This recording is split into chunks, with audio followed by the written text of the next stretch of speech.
Driving বিষয় নিয়ে একটা ভিডিও দেন। যদি ফুড ডেলিভারি আসেন, আপনি বছরে কত রিয়াল কামাবেন, কত রিয়াল কফিলকে দিবেন, আকামা বানাবেন। এই সৌদিতে এখন টিকে থাকা অনেক কষ্টকর হয়ে গেছে ভাই। 2021-22 সালে কিন্তু ভালো তলব ছিল যে আপনার স্যালারি 2000 রিয়াল। আপনারা যারা নতুন সৌদিতে আসবেন, আসসালামু আলাইকুম, কি অবস্থা ভাই ব্রাদার? আপনারা দেখছেন শুভ ডায়েরিজ। আজকে কোনো ব্লগ ভিডিও হবে না। আজকে আমার একটা ভাই আমাকে আমার 2টা ভিডিওতে কমেন্ট করছে যে সৌদি আরবের ড্রাইভিং বিষয় নিয়ে একটা ভিডিও দেন, মানে ড্রাইভিং এর কাজ কামের কি পরিস্থিতি বা কাজ কাম কিভাবে চলতেছে, স্যালারি কেমন, কি আসা বিষয়, এসবগুলো নিয়ে একটা ভিডিও দেওয়ার জন্য সে আমাকে 2টা ভিডিওর মধ্যে কমেন্ট করে বলতেছে ভাই যেভাবে হোক একটা ভিডিও দেন। তো আমি যেহেতু সৌদিতে আছি, তো সেই বিষয়ে আমি বিস্তারিত বলি। আপনারা যারা নতুন সৌদিতে আসবেন, যদি ড্রাইভিং বিষয়ে আসেন, অবশ্যই চেষ্টা করবেন একটা কোম্পানির বিষয়ে আসার জন্য।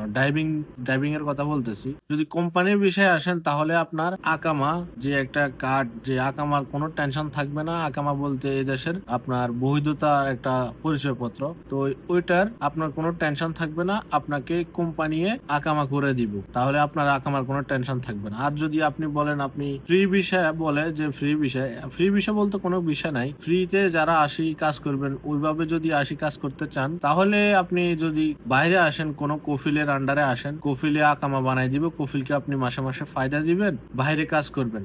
যদি এভাবে হয় তাহলে ভাই বর্তমানে আসার দরকার নাই। কারণ সৌদিকে আপনি ফায়দা দিয়ে মানে নিজে আকামা বানাই, তারপরে এই সৌদিতে এখন টিকে থাকা অনেক কষ্টকর হয়ে গেছে ভাই। প্রায় 9 থেকে 10 হাজার রিয়ালের উপরে অলরেডি চলে গেছে। ছোট যে মুয়াসাসা, মানে ছোট যে বিষয়গুলো হয়, মানে কফিলকে ফায়দা দেওয়ার পরে 1000-1200 রিয়াল দিয়ে যে আকামা গুলো হয় ছোট, ওই বিষয়ে এখন বর্তমানে আকামা হচ্ছে প্রায় 9 থেকে 10 হাজার রিয়াল। তো আপনি বছরে কত রিয়াল কামাইবেন চিন্তা করেন। আপনি বছরে কত রিয়াল কামাবেন, কত রিয়াল কফিলকে দিবেন, আকামা বানাবেন, কেমনে কি করবেন তাহলে?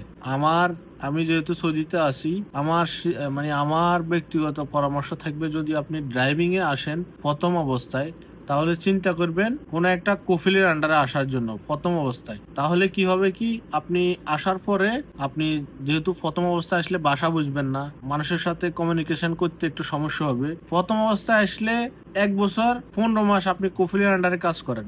এরপরে একটা ডিসিশন নেন, কফিলে যদি আপনাকে স্যালারি ম্যালারি ঠিক মতো দেয়, যদি কফিলে আপনার বেতন বাড়ায়, তাহলে আপনার যদি ভালো লাগে তাহলে কফিলের আন্ডারে থাকবেন। আর যদি চিন্তা করেন না আমি বাইরে গিয়ে আরো কফিল থেকে আরো ভালো টাকা ইনকাম করতে পারবেন, তাহলে অবশ্যই চেঞ্জ করতে পারবেন। আপনি কফিলের সাথে একটা যুক্তিতে যেয়ে এটা চেঞ্জ করতে পারবেন। তাহলে কি হবে ভাই, প্রথম অবস্থায় আসলে কফিলের সাথে থাকলে, সৌদিদের সঙ্গে থাকলে আপনার বাসাটা ক্লিয়ার হয়ে যাবে। বাসাটা একদম পরিষ্কার ভাবে আপনি সৌদিদের সাথে থাকলে ক্লিয়ার হয়ে যাবে, তাহলে আপনার আর কোনো সমস্যা হইতো না। এরপরে আপনি কোম্পানি দেখেন, বাইরে যান, যেভাবে আপনার সুযোগ সুবিধা হয়, তাহলে আপনি বাইরে গিয়ে কাজ করতে পারেন। কিন্তু প্রথম অবস্থা আসার পরে ভাই, যদি আপনি নিজে গাড়ি কিনে বাইরে কাজ করবেন এমন চিন্তাধারা করেন, তাহলে ভাই আমি আমার তরফ থেকে বলতে চাই, কখনোই এই ভুল কাজ করবেন না প্রথম অবস্থায়। তো এইটাই এখন বর্তমান সৌদিতে ড্রাইভিং এরকম ভাবে চলতেছে। আর ফুড ডেলিভারির কথা কি বলবো, যদি ফুড ডেলিভারি আসেন, ফুড ডেলিভারিতে আপনি এখন 2021-22 সালে কিন্তু ভালো তলব ছিল। ভালো বলতে একদম